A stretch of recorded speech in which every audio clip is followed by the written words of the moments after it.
Tenemos ahora a continuación a Gregorio Luri. Gregorio Luri, que es doctor en filosofía, pedagogo, escritor de una multitud de libros, por ejemplo, pues La escuela contra el mundo, Mejor educados, Elogio de la familia, de las familias sensatamente imperfectas, que yo lo resumiría diciendo pues, que es el defensor del sentido común en la educación. Hola, Gregorio. Bueno, escucha, muchas gracias. A mí me parece que es el mayor elogio que se puede hacer y realmente eso es lo que pretendo, decirle a la gente que confíen en su sentido común, que no lo alquilen, que no lo alquilen, o al menos que no corran a alquilarlo a supuestos expertos, porque la realidad inmediata cada uno digamos que si no la domina, al menos es el que mejor está en condiciones de llevar su experiencia a la idea, ¿no? Y eso es la reflexión y la práctica reflexiva. Sí, Gregorio, yo creo que fue hace 2 años y medio, cuando iba a empezar el libro, pues te agradezco que tuviéramos esa conversación en la Plaza de Ocata, Lo en que te recuerdo. expliqué un poco, perdón, la idea que tenía de situar, en el fondo, pues las conversaciones entre el profesorado y dirección de la escuela como el centro de la reputación y, por tanto, de todo el marketing. Como lo veía que quizá era una locura, pues te lo conté y no me pareció que tuvieras la sensación de que era una locura. En absoluto, me pareció tan de sentido común, vayamos a repetir lo que decíamos, como necesario y te diría más urgente. Creo que en gran medida erramos el tiro cuando nos enzarzamos en debate sobre si este método es mejor que este otro. Lo importante no es tanto qué método utilizamos, sino los argumentos que tenemos nosotros mismos para utilizarlo, ¿no? Es decir, si sabemos dar razones de por qué hacemos lo que hacemos en cada momento. Y esa es, me pareció a mí, que era la reflexión que tú estabas introduciendo. Justo, lo recuerdo perfectamente, unos días antes, pero pocos días, 2 o 3 días antes, había leído una entrevista con un político de Shanghái que le preguntaban, era Le Monde, me parece, le preguntaban cuál era la clave del éxito de Shanghái y dijo exactamente esto, ¿no? La clave del éxito de un sistema radica en la capacidad para dar argumentos a cada profesor para saber por qué hace en cada momento lo que está haciendo. Y me pareció que efectivamente ese es el núcleo del asunto, ¿no? Sí, gracias. Mira, yo, claro, en el campo del marketing en el que me muevo, observo que el mundo educativo a veces funcionamos un poco siempre por detrás y entonces por detrás de lo que otros están haciendo ahora mismo, sobre todo en marketing digital, y la Sí. gran preocupación de muchos colegios es tener Instagram al día, que yo no digo siempre, no digo que no haya que hacerlo, ¿no? Pero que en realidad, pues, en fin, ni siquiera los gurús del marketing, que no me enrollaré con ello, ¿no? De Seth Godin y estos, o sea, están desenfocados, hablan precisamente de personalización y Claro. hablan de atender a tu cliente y claro, y hablan también de que cada negocio, digámoslo así, negación del ocio, cada negocio es distinto y entonces Claro. hay que aplicarlo a esa situación.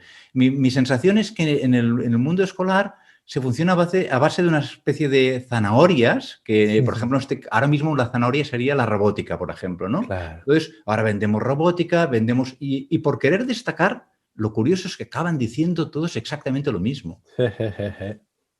Bueno, es cierto, ¿eh? ¿Ves? No es que sea cierto, me parece que eso es elemental. De hecho, si uno analiza nuestra historia pedagógica en los últimos, qué sé yo, 40 o 50 años, pues ves algo muy llamativo. Y es que cada cierto tiempo, pongamos cada 5 años, aparecen ideas que se presentan como disruptivas y capaces de, al menos, de saquear, ¿no? De conmover, de mover el sistema, ¿no?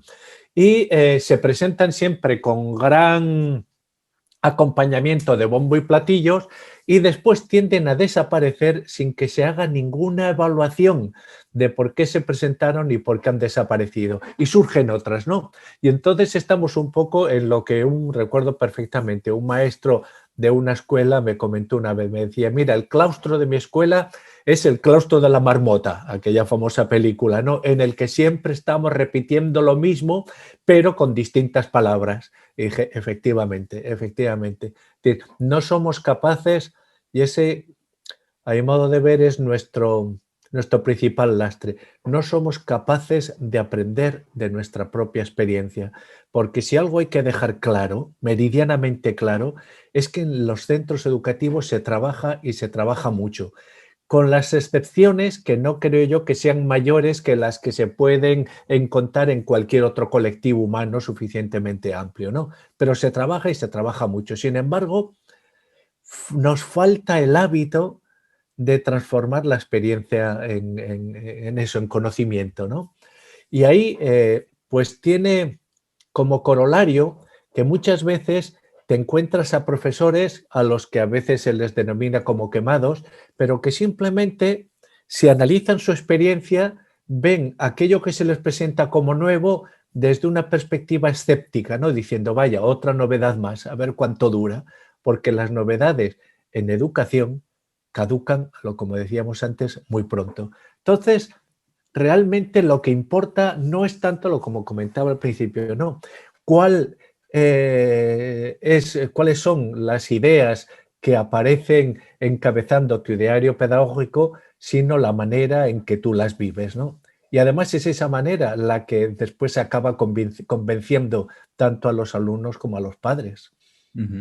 Yo pensando un poco en el sentido común del marketing, me parece que vuelvo al sentido común si afirmo pues, que un colegio que funciona, que demuestra con resultados su teoría educativa y sabe comunicarlo, eso será el éxito en marketing. No hace falta mucho más.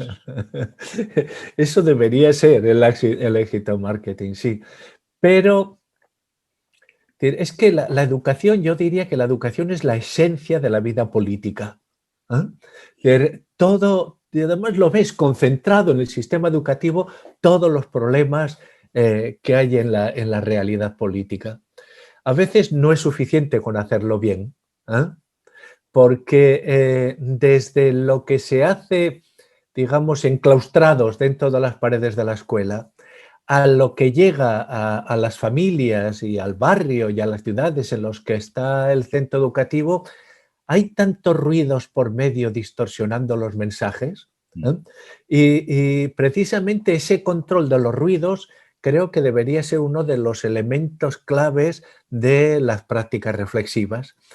Te encuentras a veces, y esto lo saben, pues por ejemplo, hace unos años en Nueva York se intentó una política muy radical, ¿no? Porque a partir de un economista relevante en aquel momento, se llegó a la conclusión de que si apartabas de las aulas a un 5% del profesorado, el resultado en las escuelas de Nueva York se dispararía para arriba, ¿no?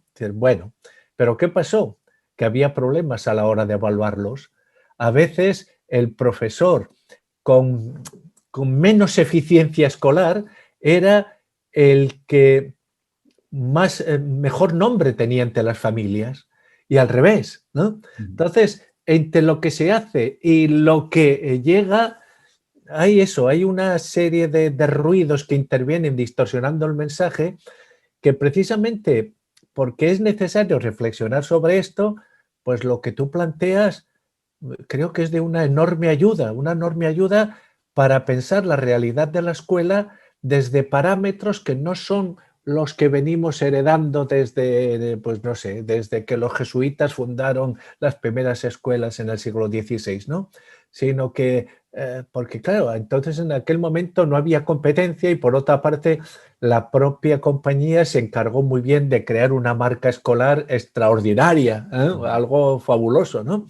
Y hay que reconocer que su Ratio Studiorum fue pues, una guía pedagógica de un éxito formidable.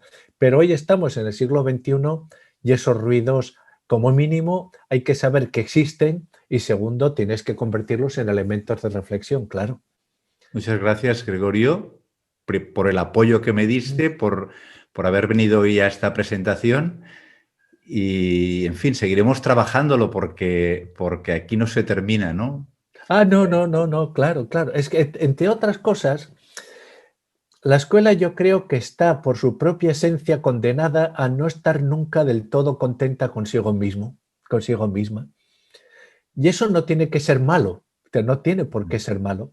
Lo que marca es que siempre hay una diferencia notable entre las promesas que se hace a sí misma la escuela, promesas de liberación, de autonomía, de pensamiento crítico, de creatividad, etcétera, etcétera, que son grandes palabras, y los resultados que obtenemos en el día a día, ¿no? Muchas veces te encuentras con que en el día a día tu desconcierto es mucho mayor que las grandes ideas que defiendes. Entonces eso genera una tensión que a mí me parece que sería positiva si fuésemos capaces de reconducirla hacia la reflexión crítica y no hacia el desencanto. Muchas gracias, Gregorio. A ti, a ti. Venga, hasta luego.